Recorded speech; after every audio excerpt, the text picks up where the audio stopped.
Imana igira Gideyoni ukazarwana urugamba. Imana igitugira inama bakakugambanira mu kazi ngo wirukanwe. Imana ikabikumenyesha ikakubwira ngo ndi Uwiteka ntatanije inama z'abakugambanira. Nubwo zateranye ntabwo ari nge wari uzicayemo. Ndashimira Imana ko hari inama zijya ziterana ariko Imana ikaba itazicayemo. Impamvu zidasohora nuko Imana iba itazicayemo. Aleluya. Nuko Imana iba itazishyigikiye. Ariko amen. Aleluya. Aleluya, haleluya. Bibiri iravuga ngo Imana ibwira Gideyoni, iramubwira ngo manuka, imugira inama. Ndashimira Imana ko igitugira inama. Bakarara bacuragura, Imana ikavuga ngo no wamucuraguza urari wawe. Urya ni umuzamu udahembwa ku kwezi, urya muntu uza kunyanyagiza ibintu mu marembo, ni umuzamu, ni umurinzi w'ubuntu. Mbese hanyuma mu gitondo kubera yuko Imana iri ku rugamba, waryamye Imana iri ku marembo, waryamye Imana iri inyuma y'igipangu, waryamye Imana iri inyuma y'urugo rwawe. Ngira ngo dusome Abacamanza ibice 7 tuganire kuri iri jambo. Abacamanza ibice 7, reka duhere ku Bacamanza ibice 6 ku murongo wa 16 haravuze ngo Uwiteka aramubwira ati nukuri nzabana nawe kandi uzanesha Abamidiyani nkunesha umuntu umwe. Gideyoni aramusubiza ati niba mpiriwe mu maso yawe nyereka ikimenyetso kimpamiriza ko ari wowe tuvuganye. Hirya ku bice 7 ho twari tuvuze, reka tuhasome ku murongo w'9 haravuze ngo iryo joro ry'uwo munsi Uwiteka aramubwira ati haguruka umanuke ujye mu rugerero rwabo kuko mbakugabije, kandi niba utinya kumanuka jyana n'umugaragu wawe Pura. Muri urwo rugerero mwumva ibyo bavuga uhere kugira imbaraga. Nuko manuka ujye mu rugerero. Amanukana n'umugaragu we Pura bagera mu ngabo za mbere zari zirinze urugerero. Abamidiyani n'Abamaleki n'ab'ibirasirazuba bari bararaye mu kibaya basa n'irumbo ry'inzige n'ingamiya zitabarika bingana n'umusenyi wo mu kibaya. Nuko Gideyoni agezeyo yumva umuntu arotorera mugenzi we atumva ye. Narose inzozi mbona irobe rya Seyiri ritembagara mu rugero rw'Abamidiyani ryikubita ku ihema, iryo hema rihera ko rigwa rigaramye. Mugenzi we aramusubiza ati nta yindi yo ni inkota ya Gideyoni mwene Yowasi umugabo wo mu Bisiraheli Imana yamugabije Abamidiyani n'ingabo zabo zose. Ndagira ngo tuganire kuri iri jambo rifite intego ivuga ngo Imana itubereye ku rugamba. Aleluya. Imana itubereye ku rugamba niryo jambo tugiye kuganiraho mu mwanya mutoya dufite. Bibiliya iravuga ngo Abisiraheli bari mu buretwa bakora ubucakara, bari bafite amasezerano yuko Imana izabakura mu buretwa ikabajyana mu gihugu cy'Ikanani nk'igihugu cyabo cy'isezerano. Bibiliya iravuga ngo ntibyatinda Imana ibakura muri Kanani, ibakura muri Egiputa ibajyana muri Kanani. Bagize urugendo rurerure mu nzira bava muri Egiputa bajya i Kanani, ariko muri urwo rugendo bari bafite amasezerano bagendana nayo, bari bafite amasezerano babitse muri bo, kandi ayo masezerano bari barayasezeranijwe n'Imana yabasezeranije kubakura mu buretwa bakajya muri Kanani nk'igihugu cy'isezerano. Bibiliya ivuga yuko iki gihugu cya Kanani bari bafiteho isezerano.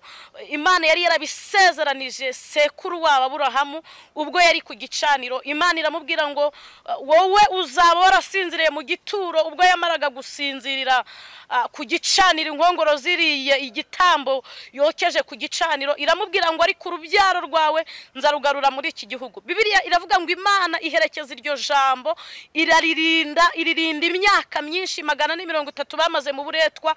Iraririnda iri jambo Imana yababwiye rituma bambuka inyanja itukura, nyanja rituma ibiyereka ku nyanja. Iri jambo Imana yababwiye rituma ibagaburira amanu mu butayu. Iri jambo Imana yababwiye ryatumye Imana ibaneshereza abami n'abamori kuri Yorodani. Imana iranesha kubera ko yari yaravuganye nabo, bari bafite amasezerano, bari bafite ijambo. Ngo bageze muri Kanani basanga hari abanyamahanga bazunguye Kanani. Basanga na amahanga 10 yazunguye Kanani, reka mvuge mayo nibuka.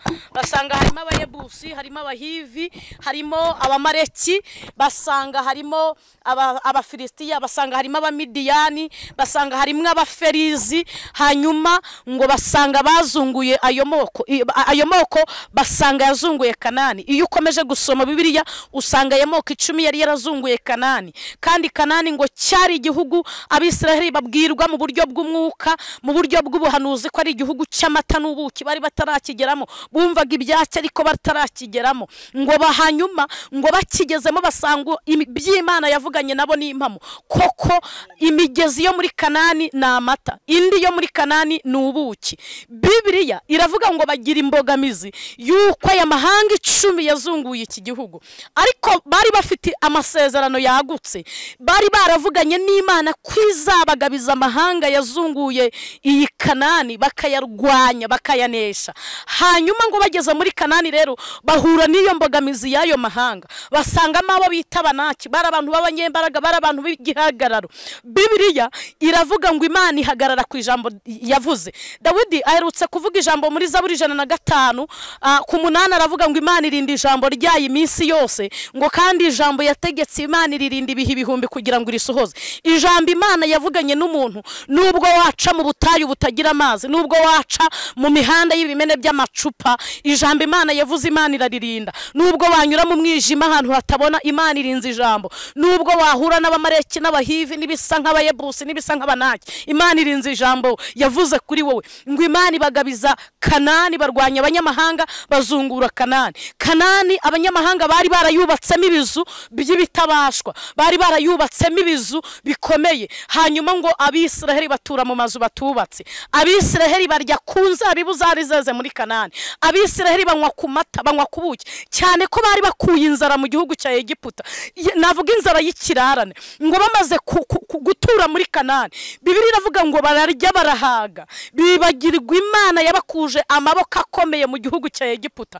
Ngo basubira inyuma bahindukirira amahanga, bahindukirira imana z'abanyamahanga, bahindukirira imana z'abamareki, imana z'abaferizi, imana z'abayebusi. Ngo barazihindukirira, bahindukizwa no kuzikorera. Bibiliya iravuga ngo Imana irabareka, Imana ibatera umugongo. Imaze kubatera umugongo, Bibiliya iravuga ngo bukeye igenda ibahagurukiriza abacamanza. Reka mvuge ku mucamanza wa 20 witwa Samusoni. Samusoni yarwanye mu gihe gikomeye, arwana nabo bita Abafilistiya, arwanya Abafilistiya. Nimusoma Bibiliya muzasanga Samusoni yarabaye umugabo w'intwari, akubita Abafilistiya abakubitishije urwasaya rw'indogobe.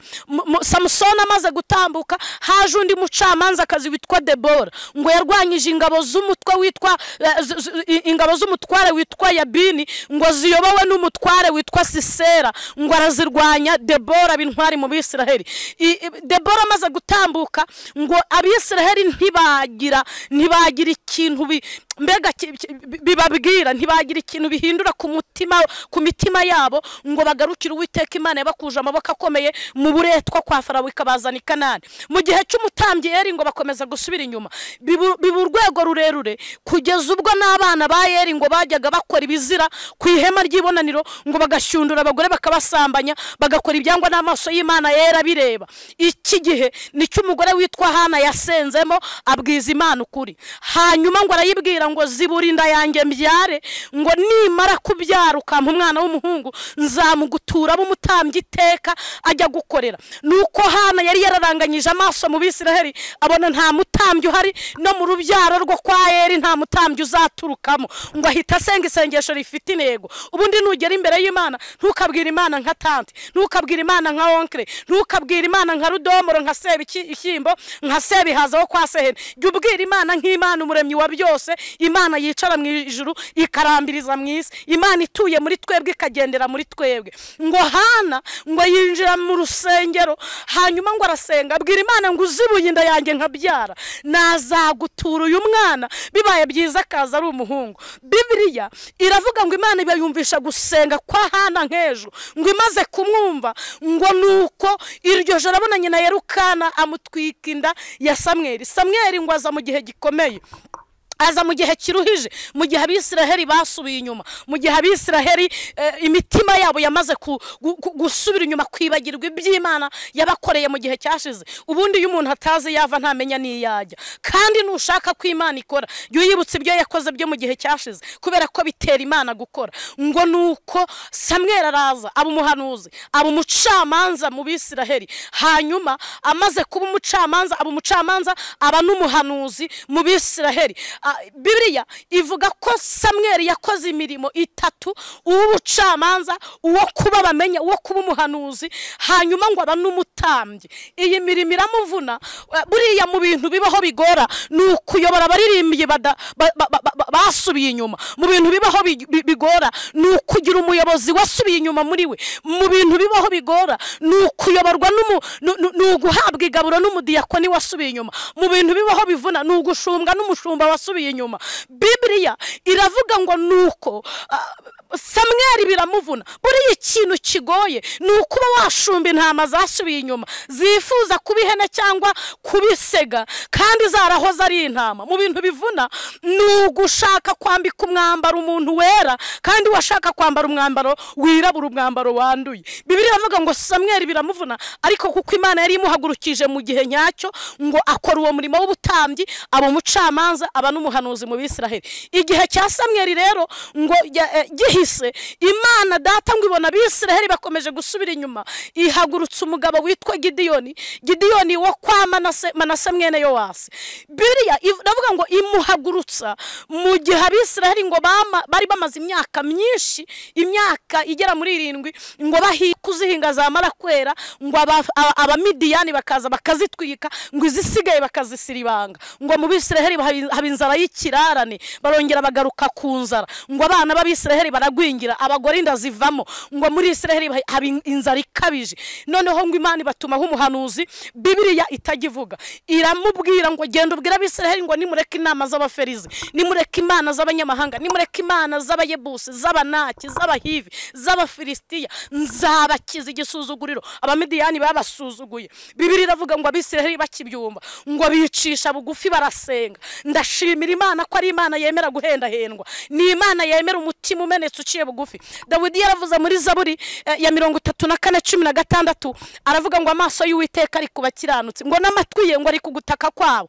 Ageze hepfo 17 aravuga ngo igitsuri cye kiri ku nkozi z'ibibi, ngo kiri ku bantu bakora ibyaha, ngo kugira ngo amareho kwibukwa kwabo mu isi. Ageze 18 Dawidi aravuga ngo abakiranutsi baratatse Uwiteka yumva gutaka kwabo, ngo bakiza ibyago n'amakuba yabo yose. Ageze 19 Dawidi aravuga ngo Uwiteka aba hafi y'abantu bafite imitima imenetse, kandi akiza abantu bafite imitima ishenjaguwe. Ageze 20 Bwana asifiwe sana, aravuga ngo ibyago n'amakuba ni byinshi ku mukiranutsi, ngo ariko Imana imukiza muri byose. Shimira Imana ko ikiza umukiranutsi muri byose. Bibiliya iravuga ngo bakimara guca bugufi, ihita ituma marayika agenderera Gideyoni mwene Manase wo kwa Yowasi, ngo aragenda amusanga se kuri ingano mu muvure. Urumva aba bantu nta nubwo bari bafite uburyo bwo kujyana ku cyumba gushesha, ariko ndashimira Imana ko ari Imana yera. Pawulo aherutse kuvuga ngo turashimira Kristo Yesu ngo wabatugiriye icyizere, akatugira abo kwizerwa, ngo akatugabira umurimo.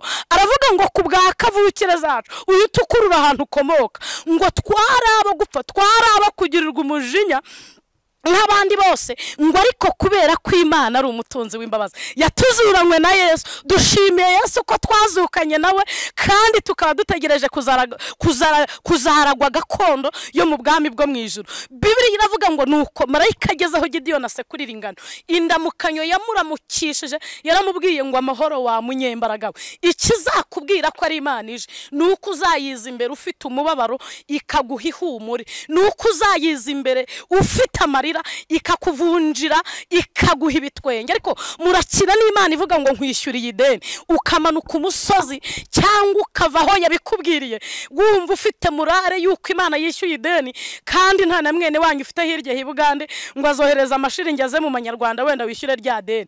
Turashimira Imana ko ari Imana ivuga ibintu byo mu gihe turimo ndetse n'iby'igihe kizaza. Kandi turashimira Imana ko ari iduha ihumure ba tante bataduhaye, niyo iduha ihumure ba nyiranzage bataduhaye. Ni Imana itanga ihumure ba shangaze n'abandi batatanze. Ni Imana itanga ihumure abafiyansa abagabo bacu abo twiganye batigeze baduha, abo dukorana bataduhaye. Ndayishimira ko ariyo yatsindiye isoko ryo kurengera abatuye isi, ryo kurengera itorero.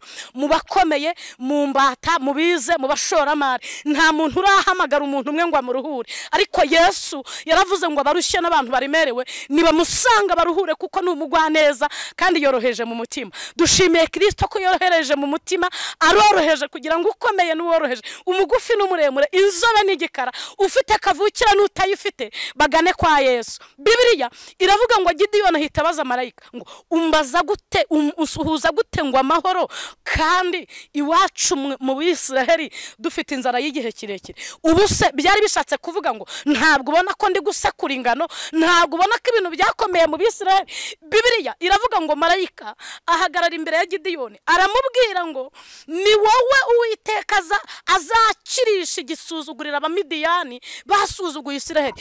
Gideyoni ngo ahita yisuzugurira muri kavukire, ahita yisuzugurira mu gihe cyashize yagiye akomokamo. Hari abantu Imana ibwira ngo nzakugirira neza, agahita abona kwa nyirasenge nta muntu wigeze agirirwa neza. Imana ikakubwira ngo nzaguha imodoka, agahita asanga ise wabo umwe yapfuye atagira n'igare, yenda nta n'igitogotogo cyangwa ingorofani yigeze atunga. Imana ikakubwira ngo nzagutuza mu nzu nziza, ugahita ukurikira iwanyu aho uturuka ugasanga nta muntu wigeze utura mu nzu nziza. Reka mbabwire, ijambo ryaravuze ngo bashaka ubwiza n'icyubahiro no kudapfa ngo babishakishe gukora neza badacogora. Ariko irindi jambo rirambwira ngo niba twarasogongeye tukamenya ko umwami wacu agira neza, nitumwegere kuko niwe buye rizima ryanzwe n'abantu, ariko ku Mana rihinduka ibuye rikomeza iki imfuruka. Ngo Gideyoni aramubaza ati ni ukuvuga ko uri umushyitsi utazi biri kubera iwacu mu Bisiraheli?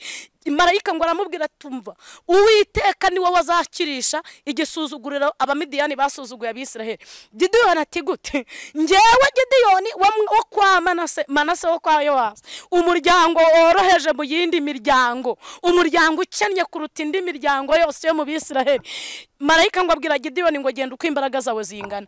Ubundi nta bindi bintu birenze Imana ishaka ku bantu bayo, nuko tugenda uko imbaraga zawe zingana. Niba ushoboye kwiyiriza ubusa umunsi umwe, uwo munsi Imana ikabukubonamo. Niba ari iminota 30, iyo minota Imana ikayikubonamo. Niba ushoboye kwiyiriza iminsi 7 cyangwa 10 na 40 barayikora, Imana ikayikubonamo. Kuko ntabwo Imana izabura uko igenza intore ziyitakira ku manywa na nijoro. Bibiliya iravuga ngo nuko Gideyoni akibyumva aravuga ngo niba Imana ari ngizakirisha Abisiraheli igisuzuguriro cy'Abamidiyani ni ikimenyetso. Ngo aramubwira ati buratse ngende mu rugo nkubagira umwana w'intama nkuzanira inyama zawo dusangire, menye neza ko Imana ari giye bikomeje hiri sezerano ryo kuzakiza Abisiraheli igisuzuguriro cy'Abamidiyani.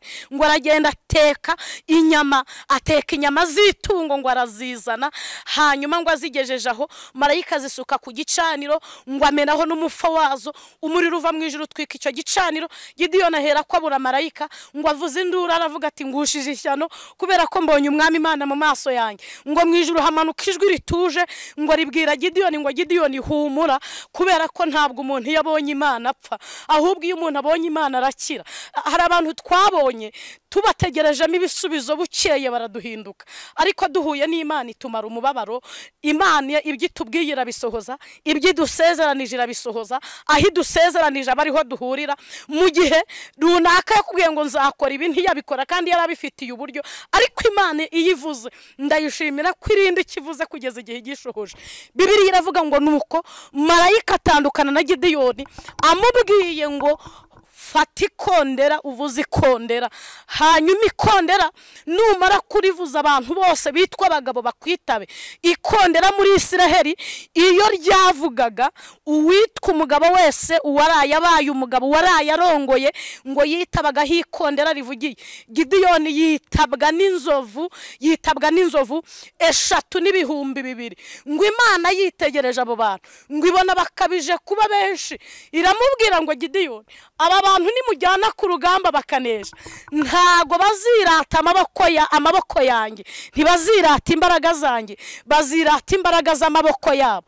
Iramubwira ngo baza bafite ubwoba, ubaza n'abarongoye vuba bari mu kwabuki, hanyuma ubabwire basubire iwabo. Ngo nuko haboneka inzovu 2,200 ngo Imana yitegereje abasigaye ngo ibona nabo ni benshi, iramubwira ngo bamanukanire ku kagezi. Bageze ku kagezi, ubundi ku kagezi ni hantu ki? Ku kagezi ni ahantu umukobwa avuganira n'Imana ikamumenyesha amakuru y'urugo izamuha.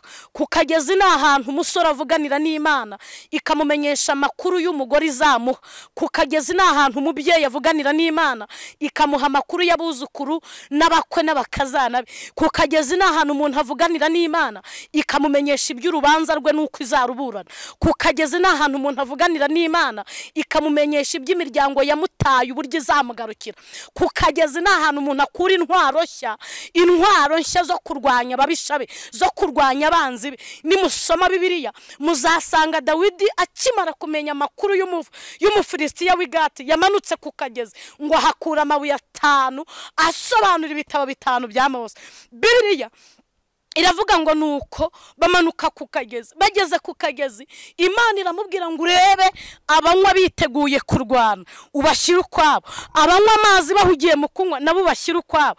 Ngo abanyweye biteguye kurwana baba 300, abanyweye bahugiye mu kunywa baba 700. Bivuga ko Gideyoni yari asigaranye 1000. Imana iramubwira ngo abo basigaye babwire batahe, jewe Uwiteka nzatabarana nabo 300, kuko ntabwo ntabarisha ingabo nyinshi, ahubwo aba 300 nibo nzatabarana nabo. Bibiliya njya ntekereza kuri Gideyoni nkasanga yaratekereje ku ntwaro agomba kujyana muri uru rugamba. Imana ngo iba yateye imbona umutima wa Gideyoni, iramubwira ngo Gideyoni, nta funi nshaka, nta mbunda nshaka, nta gisasu nshaka, nta buhiri nkeneye, nta muhoro nkeneye, nta nkone nkeneye, ibintu nta mwambi, nta muheto nkeneye, nta pistoli nkeneye. Manuka mu gishanga urebe umubumbyi w'ibibindi. Ariko reka mbabwire, Imana itekereza ku mubumbyi w'ibibindi. Murabona ari twebwe izavaniramo. Ibwira Gideyoni ngo genda urebe umubumbyi w'ibibindi, aguhe ibibindi bizima, aguhe n'ibyamupfiriye ubusa atazabonera isoko. Imana itekereza ku mubumbyi w'ibibindi, ikamenya ko hari ibyamupfiriye ubusa, ikamenya ko hari n'ibyaburiye isoko, ikabihesha isoko. Ndumva itazatuvaniramo. Iramubwira ngo ibyo bibindi nizo ntwaro nguhaye, nibyo bisasu bya kirimbuzi nguhaye uzarwanisha abamidiyani ku rugamba. Inyuma y'ibibindi rero nta kungufu, nta gipfusi, nta mugeri.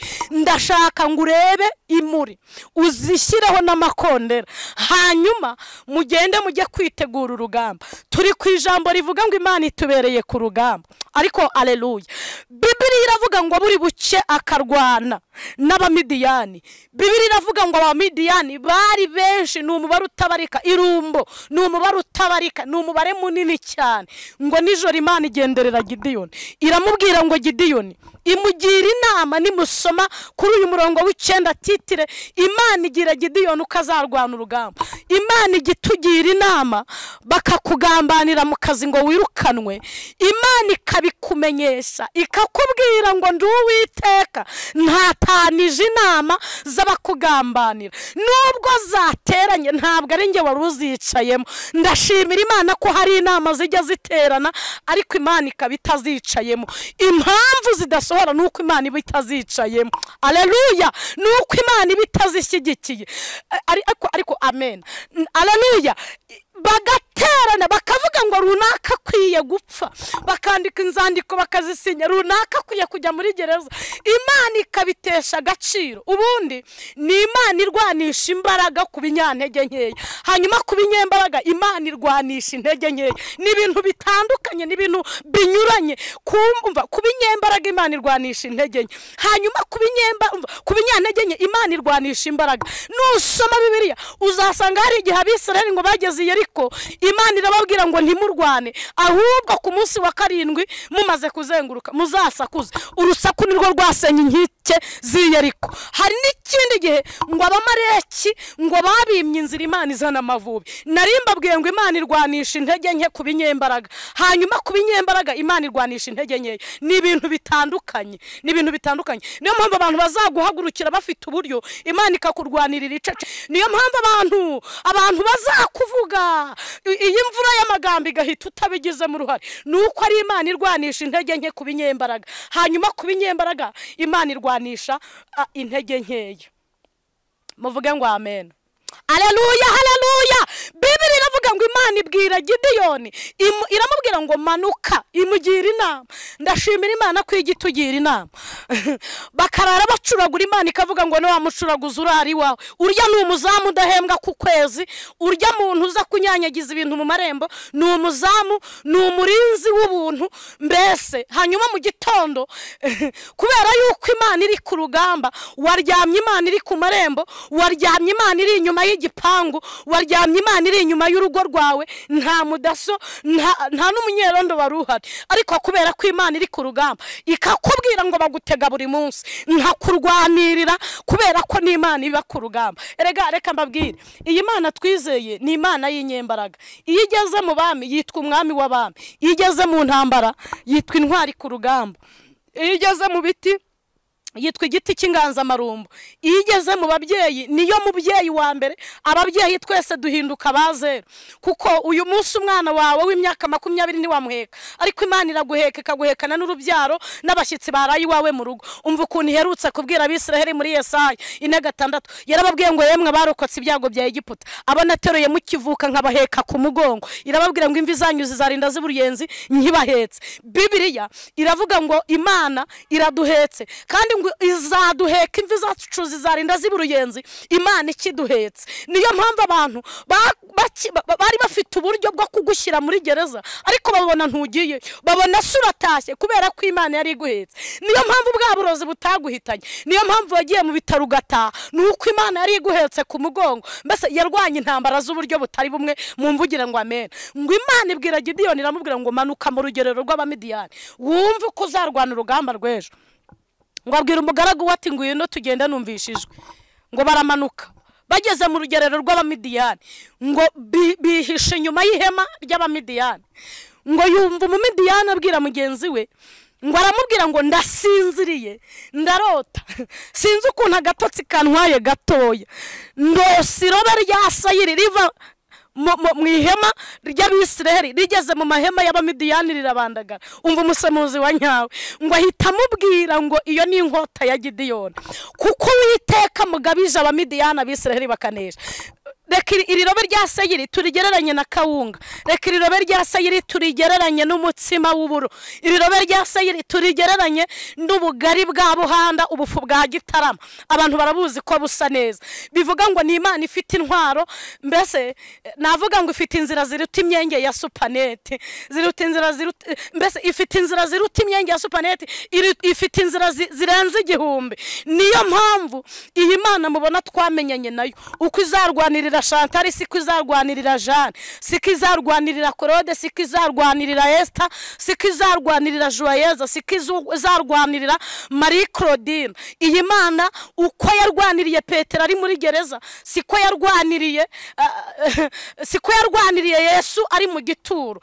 Petero ari muri gereza yohereje marayika Mikayire ngo azana umucyo muri gereza. Yesu ngo ari mu gituro, mu ijuru bohereje intwaro yitwa igishyitsi. Igishyitsi kiratigita abasirikare abasirikare barinze imva ya Yesu baherera gupfa. Hanyuma mu gihe cy'Abisiraheli bageze ku nyanja ngo yahamagaye umuyaga w'ikasi n'ikusi. Hari n'ikindi gihe yazanye amavubi nari nabivuze. Hari n'ikindi gihe yasenyesheje urukuta rwa Yeriko urusaku.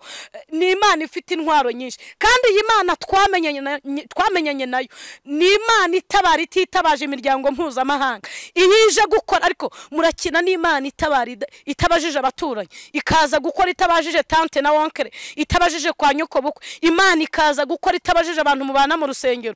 Imana ikaza gukora itabajije abamuririmbana muri korali. Imana igatabara mwarimu itabajije pasiteri, igatabara umushumba itabajije umuhagarariye ku rwego rw'akarere cyangwa rw'ururembo. Ni Imana iza nk'Imana. Kubera iki ntawe ibaza? Ni Imana iza nk'Imana, kandi bigira ngo ukwije bizayihesha icyubahiro. Ndashimira Imana ko ukwiza uko ariko kose biyihesha icyubahiro. Bibiri iravuga ngo nuko Gideyoni abwira umugaragu we Pura ati tugende. Njyewe Gideyoni nesheje urugamba ntarwanye. Ngo barazamuka buceye mu gitondo bajya mu rugerero kurwana n'Abamidiyani. Urumva Gideyoni yari afite amakuru. Abwira ingabo ze, arababwira ngo mushyire isibo y'abasirikare 100 hano, mushyire n'abandi basirikare 100 hano, n'abandi basirikare 100 hano. Mbega buri murongo w'abasirikare buri muntu n'ikibindi cya nimuri n'ikondera. Hanyuma aleluya, aba basirikare 100 babanza bakubita ibibindi hasi, abakurikiyeho bazamura muri bavuza n'amakondera, n'abo ku ruhande bazamura muri bavuza n'amakondera, abo hagati bakubita ibibindi, ababanje n'abo ku ruhande bazamura muri bavuza n'amakondera, aba gatatu bakubita ibibindi, hanyuma abo hagati n'abo ku ruhande bazamura muri bavuza n'amakondera. Bibiliya ivuga ngo uko guhorera ngo gutera Abamidiyani umushyitsi, kubatera ubwoba. Njya ntekereza ko byavugaga nk'ibisasu bya kirimbuzi. Ngo Imana ihita icomora isura y'Abisiraheli yicomeka Abamidiyani. Ngo Umumidiyani yakebuka mugenzi we akabonana Umwisiraheli akamutikura inkota, yakebuka undi akamutikura inkota, yakebuka undi akamutikura inkota, yakebuka undi akamutikura inkota. Ngo nuko inyamaswa z'inkazi zo mu ishyamba zibona intumbi z'Abamidiyani. Ngo Abisiraheli banesha urugamba batarwanya. Ndagira ngo dusubize amaso inyuma mbere yuko dusenga. Mu kwezi kwa mbere baravuze, bakubariye iminsi, baravuga ngo mu kwa mbere ntikuzashira. Babona igeze mu kwa kabiri kurashira. Baravuga ngo kwa gatatu kuzashira. Tugeze mu kwa gatandatu kubera ko hari ijambo twavuganye na nyiri ijambo. Kandi nkunda kubwira abantu ko ijambo rigira ijambo yarivuzwa na nyiri ijambo. Abantu bavuga amagambo busanzwe, Imana ikavuga ijambo. Ibyo abantu bavuze ntabwo bizasohora, ariko ibyo Imana yavuze nibyo bizasohora. Kandi hari irindi tangazo nshaka kubabwira. Ubundi abantu bagusuzugurira mu kikwicariye ariko batazi icyo wicaranye. Icyo wicaranye nicyo gifite umumaro kuruta ikikwicariye. Bivuze ngo ikikurimo nicyo gifite imbaraga kuruta ibikugosa. Ariko muvuge ngo amen. Gideyoni nubwo ingabo z'Abamidiyani zari nyinshi, ariko yari yicaranye ijambo rya nyiri ijambo. Yari yicaranye ijambo Imana yavuze. Dawidi aherutse kuvuga ngo hahirwa umuntu ufite Imana ya Yakobo nk'umutabazi, ngo Imana izamurengera mu makuba. Arongera aravuga ngo kurira kwararira umuntu nijoro mu bice 30, ngo bwacya mu gitondo impundu zikavuga. Ushobora kwirirwa urira ariko nimugoroba ugaseka, ushobora kurarurira ariko bwacya mu gitondo ugaseka. Wakuze abantu bavuga ngo ntuzakura, Imana ibakurugamba urakura. Wiga wabonaga bitazashoboka kurangiza kwiga, Imana ibakurugamba uriga urarangiza. Bakurugo abantu barubariraga iminsi, Imana datira kubakira uyu munsi urusaziyemo. Ariko aleluya, aho uyu munsi ntabwo ari abantu bashakaga kuba, uraho Imana ishaka kuba. Kandi saho gusa hari n'ahandi, kuko Imana yacu tuyifitiye icyizere. Ntabwo ishyirwaho n'amatora, ntabwo iyi Mana twamenyanye nayo, ntabwo iyi Mana twizeye isaza ngo yitwaze akabando. Ni Imana itanegurizwa izuru, ni Imana itavuga amasigara byicaro, ni Imana ibinyuma y'ijambo ibihe n'ibihe kugeza irishohoje. Dawidi yayivuze neza. Kandi Dogiteri Luka aherutse kuvuga mu gice cya mbere ku murongo wa 37 aravuga ngo kuko ari nta jambo Imana ivuga ngo rihere. Niba waravuganye n'Imana komera ku ijambo Imana yavuze. Nubwo ubona ibihe n'iminsi bitinze, ariko ijambo Imana yavuze ntabwo ritinda. Nubwo ubona imyaka ari myinshi, ariko iyagukerereje niyo izagutegera. Ndagira ngo nkubwire ngo humura. Nubwo ubona bikomeye, ariko reka mbabwire, nimushaka mureke dukomere kuri uyu mwami w'abami. Uyu mwami uyoboye ingoma ebyiri, iyo mu ijuru n'iyo mu isi. Uyu mwami wicara mu ijuru akarambiriza mu isi. Kandi mureke tumutinde imbere kuko nta muntu waje imbere ye ngo ataha atamubonye. Uyu mwami twamenyanye nawe ntabwo ajya yivuguruza ku ijambo yavuze. Iyo avuze ngo nzakurwanirira arakurwanirira, iyo avuze ngo nzakurengera arakurengera. Aherutse kubwira Kuro aramubwira ngo nzakujya imbere Kuro ahataringaniye mparinganiza, ibihindizo by'ibyuma nzabicamo kabiri, inzugi z'imiringa nzazimenagura. Aramubwira ngo nzakenyuruza abantu biyita abami ngukenyeze. Nisomeye ijambo rirambwira ngo abanzi bawe bazagutera banyuze mu nzira imwe, Imana ibatatanyirize mu nzira zirindwi. Yoba aherutse kuvuga mu bice 9 aravuga ngo Imana twizeye yubika imisozi itabimenye, ngo ikayubikana uburakari bwinshi, ngo itigisa isi ikayikura hayo, ngo niyo ikora ibintu bikomeye kandi bitarondoreka. Ndagira ngo dusenge Imana, tuyisenge. Ukora mariage baravugaga ngo ntuzabyara, urabyara Imana iguhindurira izina. Ufiyansanya n'umufiyanse wawe baravugaga ngo muzapfa ntacyo mwimari, ariko uyu munsi ntawe musaba. Ndagira ngo dusenge Imana. Utangira gukizwa bakubariraga iminsi baturiya ntiyareka kamanyinya, uriya ntiyamara kabiri atagiye mu kabari, ntiyamara kabiri atagiye muri boîte, ariko kubera ko wahamagaye n'umugabo w'umunyamaboko, wahamagawe n'umugabo w'umunyembaraga ufite imbaraga mu ijuru no mu isi, yarakurwaniriye n'uyu munsi uri mu buntu bwe, uri mu gakiza, ufite ibyiringiro byo mu gihe urimo n'ikindi gihe kizaza kubera uwo mwami. Intambara urwana si izawe, ubundi zibaye izawe zaguhitana. Impamvu zitaguhitana uko hari Imana iba yazigutanzemo. Burya niyo mpamvu Abisiraheli bageze ku nyanja ngo hagati y'Abisiraheli n'Abanyegiputa Imana yahashyize inkingi y'igicu. Icyabiyiteye kwani ukugira ngo ijyaho ikibazo kiri. Imana iraha ikibazo kiri, Imana iraha ikibazo kiri. Aleluya. Imana iraha ikibazo kiri, iraha amadeni yawe, iraha uburwayi bwawe buri, iraha kutabyara kwawe kuri. Umva imyaka umaze urwaye ibyo ntacyo biyitwaye. N'aba 38 yarababwiye ngo nimubyuka mwikorera uburiri bwanyu mwigendere. N'aba 18 yabakijije ubumuga bari bafite, n'aba 12 bakoze ku myenda ye barakira. Aleluya. N'abari bamaze kane mu gituro yarabazuye. Turamushimira ko ari umwami w'ibitangaza, ni umwami w'amashimwe, ni umwami wuzuye ubugwaneza mu mutima. Upfa kuba ufite muri wowe inzira zigana mu ijuru, upfa kuba ufite muri wowe inzira zo gukiranuka. Ntabwo azagukoza isoni, azabaho abaturanyi batari, azakurwaniraho imiryango itari, azakurwaniraho diplome itari, azakurwaniraho akazi katari, azakurwaniriraho umugabo atari, azakurwanirira aho abana babyaye batari, kuko ni umwami wo kwizerwa. Ndagira ngo dusenge Imana kandi aho uri uneza amatwi uhita utekereza ibintu Imana yakurwaniriye, utekereza intamba Imana yarwanye, utekereze uzikurura, numara kuzikurura uyishime. Natangiye mbabwira ngo Imana ikikunda, ikunda ko tuyivuga neza, ikunda ko tuyibwira ibyo yakoze byo mu gihe cyashize. Uyibwira uti mu bupfubyi bwanjye warandeze urankuza, atari isambu ya data, nta bijumba by'iwacu nariye, nta mateke y'iwacu nariye, ni imbaraga zawe zahabaye. Uyibwira uti mu bupfaka abana barize wangiriye neza, sinambaye ubusa, n'igihe nambaye ubusa waranye nanjye ubu waranyambitse. Uyibwira uti igihe nari mfite ideni ntago wankoje isoni. Uyibwira uti igihe nari ngiye gushyingira ubukwe bw'umwana wanjye bwarabaye. Uyibwire numara kuyishimira ibyo yakoze byo mu gihe cyashize, birayitera gukora n'ibyo uhagazemo muri uyu munsi, birayitera gukora ibyo uhagazemo ibiguhagurukiye muri no minsi. Ikintu cyatumye Imana irwanirira Dawidi ikamugabiza Goliyati nuko yahaye ubuhamya Sawuli. Ntabwo yigeze amubwira yuko mu minsi ishize bamwimitse, yaramubwiye ngo jewe narwanye n'intare n'idubu, iyankuye mu nzara z'intare n'idubu izankura no mu maboko y'Umufilistiya utarakebwe. Hanyuma Imana ihita ibona ko Dawidi yibuka intambara Imana yamufashije kurwana zo mu gihe cyashize. Ndagira ngo dusenge.